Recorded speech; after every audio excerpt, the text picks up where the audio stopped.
How we doing out there, guys? So here with you for our third week video. And if you remember from last semester, that's the frequency of the videos will be every other week. So this week is going to mark the end of our short fiction unit. So the first week we had the Louisa May Alcott story and the Kate Chopin story. As of you all watching this video, you've wrapped up your comparative analysis of the Sir Arthur Conan Doyle and Joseph Conrad stories, and done your journal that was due this past Friday. And then this week is going to be our first analysis essay. Now there's a full rubric for the analysis essay attached to the assignment, and this is all done in the short fiction unit folder, as we've been in for the past couple weeks. Stories, of course, are found in the textbook in the short fiction section. In our stories this week, I recommend that you read both of them, but you don't have to comment on both of them. You don't have to do a comparative analysis on both of them as you've been doing with the other stories. So what you can do is you can choose which story you want to write your analysis on, okay? So what I'm going to do right now is I'm going to open up the folder for short fiction and just let you guys know. So this is at the bottom. You'll see short story analysis essay. And we have 3 of these. We'll have one for, of course, this one. We'll have one for poetry. We'll have one for our novel excerpt, or our novella. It'll be a short novel, The Metamorphosis by Franz Kafka. And then our final one will be on our play that we'll read. That is Oscar Wilde's The Importance of Being Earnest. There's actually a movie, I don't know if there's a couple, at least one movie on The Importance of Being Earnest. I think Colin Firth was in it. I don't know, 15, 20 years ago it was made. Saw some of it. It's a really funny play set in the late 19th century, sort of the end of the Victorian era. So we'll get to that later. In any case, so it's at the bottom here, your short story analysis essay. The rubric is attached, okay? And these analysis essays combine for 60% of your grade. So this one will be 20%, the poetry one will be 20, the novella one will be 20, that's 60.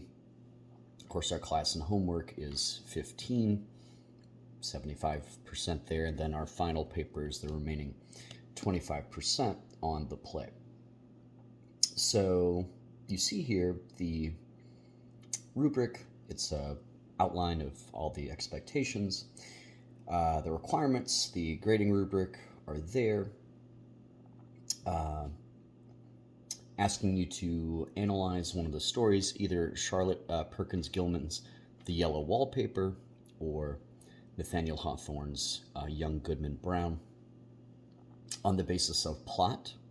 So we're talking about plot, we're talking about exposition, that's the beginning of the story, the inciting incident, that's what gets the action going, the rising action, so that's ramping up towards the climax being the turning point, kind of the highest moment of suspense in the story. What follows after the climax is the falling action, that's kind of the fallout, the result of the climax. Then you have the denouement, which is basically the conclusion or the final portion of a story where we have the resolution played out after the aftermath of the climax. The conflicts are resolved in the resolution. It's the story's end. So you could analyze plot. You could analyze according to theme. So does this story have a particularly remarkable theme that you find compelling? Any setting details that you find interesting? What about the protagonists, the main characters? They both have very starkly rendered conflicts, okay? In the Young Goodman Brown story, the Hawthorne story, Nathaniel Hawthorne was a Romantic era writer, writing in the 19th century. And his ancestor was one of the judges in the Salem witch trials. Okay. I really love Hawthorne. He's a very morally engaged writer. He talks a lot about the battle for the soul, heaven and hell. He also gets very, high romantic, idealistic, ideals versus reality. So if you like kind of sensual, romantic, morally weighty stories, maybe you do the Hawthorne story. Hawthorne also wrote The Scarlet Letter. There was a movie that came out a few years ago called Easy A, which is kind of a revamped version of The Scarlet Letter. If and there's a devil character in Young Goodman Brown. So Young Goodman Brown kind of he meets the devil basically in the woods. Of course, everything naughty happens in the woods, right? The woods is like a symbol for transformation or losing your soul or facing fear, all those things. So I really like Young Goodman Brown. I love Hawthorne, but the Gilman story, The Yellow Wallpaper, is a powerhouse in its own right.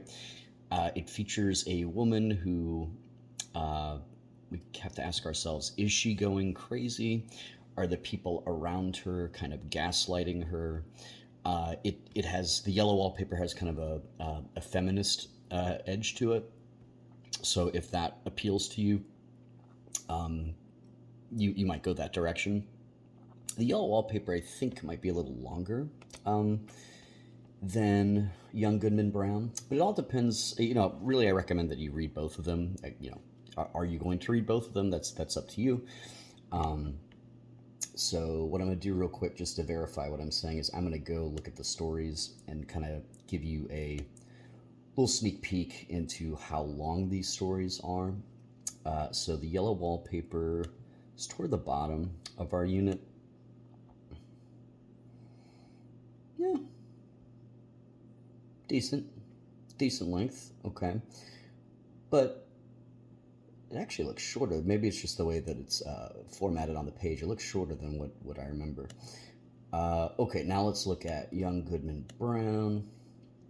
Young Goodman Brown is a couple stories above The Yellow Wallpaper. Yeah, not terribly long either. Maybe a little denser. The Yellow Wallpaper kind of moves at a faster clip, just the way that the words are arranged on the page. Young Goodman Brown, it has more like thick paragraphs, okay? But even so, they're broken up pretty consistently, so it's perfectly readable. Young Goodman Brown is kind of written in this archaic, language with, these and thous. It's kind of that heightened romantic language, if that's your thing, which I kind of like, being the emo kid that I am. Written in 1835, the Perkins Gilman story is written 50, 60 years later, so they're both 19th century pieces. But yeah, figure out which one you wanna do, and write that analysis paper based on the literary elements that you find compelling. So it could be plot, theme, characters, setting, symbol, tone, mood, things like that. So that is the thing that we need to do this week. That is due by Sunday night. And then the voluntary thing is we have a blog, okay? And that's in our short fiction unit. Blogs this year, again, are voluntary. You don't have to do them. It's recommended that you do because you'll be awarded bonus points on your final paper. What I usually do is 2 points for each blog entry that you do. So each time you commit to a blog, or submit to a blog, I should say, and it meets the criteria, it's substantive and is a couple paragraphs, okay? For example, this blog is just reflecting on the fiction selections that we read. So 2 during the first week, 2 during the second week, and then our 2 here, one of which you'll pick for your paper. favorite, least favorite, okay, and why. All right. So if you want to contribute and do a blog and you answer that prompt, that guarantees you plus 2 points on your final paper. So if you do want to do the blog, that'll be due Friday. Whenever we do a blog or journal or discussion forum, those will be due on the Friday of the week, and then the other assignment, reader response or discussion questions or essay, will be due on that Sunday, 2 days later. Okay. So that is all we have for this week. If you want to pick my brain on the stories at all, or if you want me to look over a draft and just kind of sign off like, hey, am I going in the right direction with this thing? Or, hey, what literary element should I focus on?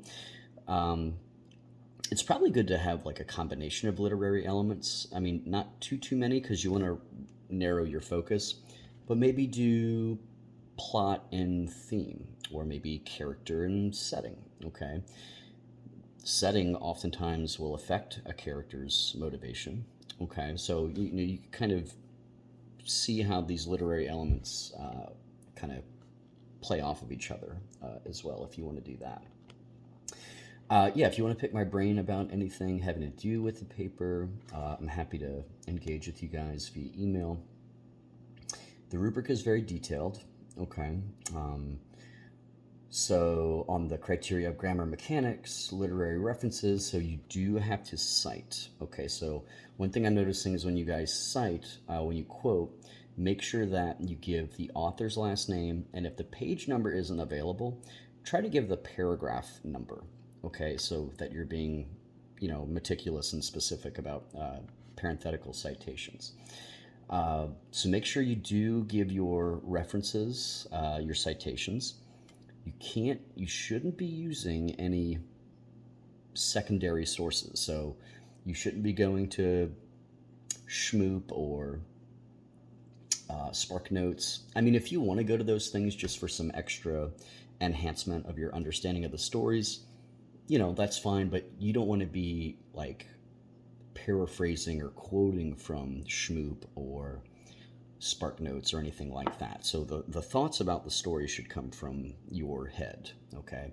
You're just using the primary source, the story itself, okay? You shouldn't be quoting anything else, but you do need a works cited page, okay, that reflects the citations from the primary source being the story itself, okay? So make sure that that is all there. You have an MLA style criterion for the rubric and everything else. So it's all there, guys. I'd recommend reading the rubric and having a good understanding of it before you start writing. But that's it. Pick your story, Yellow Wallpaper or Young Goodman Brown. Devote an analysis essay to it based on the requirements that is attached. And then if you want to do your blog, that is due on Friday. Any questions you have or concerns or anything, I hope you guys are enjoying the flow of the course, enjoying that we get to basically read literature and talk about it, which I think is kind of fun. Hope you guys are enjoying that change of pace from 1101. And if you need anything, just shoot me an email, okay?